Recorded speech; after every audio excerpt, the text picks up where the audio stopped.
தீ விபத்தில் கிட்டத்தட்ட 50 இந்தியர்கள் உயிரிழந்திருக்கிறார்கள். அதில் 3 தமிழர்களும் அடக்கம் என்ற ஒரு செய்தி நாடெங்கும் பெரும் அதிர்வலைகளை ஏற்படுத்தியிருக்கக்கூடிய நிலையில் அங்கு குவைத் நாட்டில் உள்ள தமிழர்கள் உள்ளிட்ட இந்தியர்கள் தங்கியிருக்கக்கூடிய குடியிருப்புகளில் வீட்டின் உரிமையாளர்கள் பாதுகாப்பு வழிமுறைகளை முறைப்படுத்த வேண்டும், இது தொடர்பாக குவைத் அரசு அவர்களுக்கு உத்தரவிட வேண்டும் என்ற கோரிக்கையை வைத்திருக்கிறது தமிழக அரசின் அயலக தமிழர் நல வாரியம். இது தொடர்பான முக்கிய செய்தியை நாம் பார்த்து வருகிறோம். தொடர்ந்து கூடுதல் விவரங்களை வழங்க இணைகிறார் எமது செய்தியாளர் ரமேஷ்.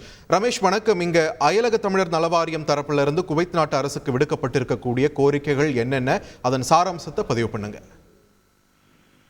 வணக்கம். குவைத் நாட்டில் தமிழர்கள் உள்ளிட்ட இந்தியர்கள் வசிக்கக்கூடிய, அவர்கள் தங்கியிருக்கக்கூடிய குடியிருப்புகள்ல வீட்டின் உரிமையாளர்கள் பாதுகாப்பு வழிமுறைகளை சரியாக பின்பற்ற உத்தரவிட வேண்டும் என்று தமிழக அரசின் அயலக தமிழர் நலவாரியம் சார்பில் ஒரு கோரிக்கை வைக்கப்பட்டிருப்பதாக தகவல் வெளியாகி இருக்கிறது.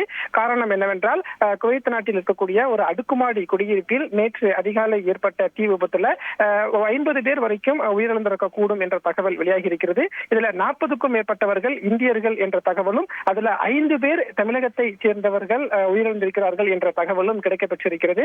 மேலும் இந்த தீ விபத்துல காயமடைந்தவர்கள் சிலர் தமிழர்களாக இருக்கக்கூடும் என்ற தகவலும் கிடைக்கப்பெற்றிருக்கக்கூடிய சூழல்ல அதிகாரப்பூர்வ தகவல் என்பது அதற்கான அந்த தகவலை சேகரிக்கக்கூடிய பணிகள்ல தமிழக அரசின் அயலக நலத்துறை மற்றும் அயலக தமிழர் நலவாரியம் ஈடுபட்டு வருகிறது.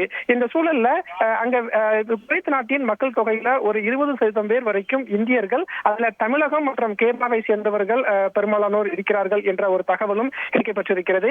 எனவே இந்த தீ விபத்து சம்பவத்திற்கு பிறகு அந்த குவைத் நாட்டில் தமிழர்கள் உள்ளிட்ட இந்தியர்கள் வசிக்கக்கூடிய குடியிருப்பு பகுதிகளில் அந்த குவைத் நாட்டின் நாம்ஸ் வழிமுறைகளை எல்லாமே அந்த வீட்டின் உரிமையாளர்கள் சரியாக பின்பற்ற வேண்டும், அதற்கு குவைத் நாட்டு அரசாங்கம் முன்வந்து அவர்களுக்கு உத்தரவிட வேண்டும் என்று தமிழக அரசின் அயலக நலவாரியம் சார்பில் ஒரு கோரிக்கை வைக்கப்பட்டிருப்பதாக நமக்கு தகவல் கிடைக்கப்பட்டிருக்கிறது.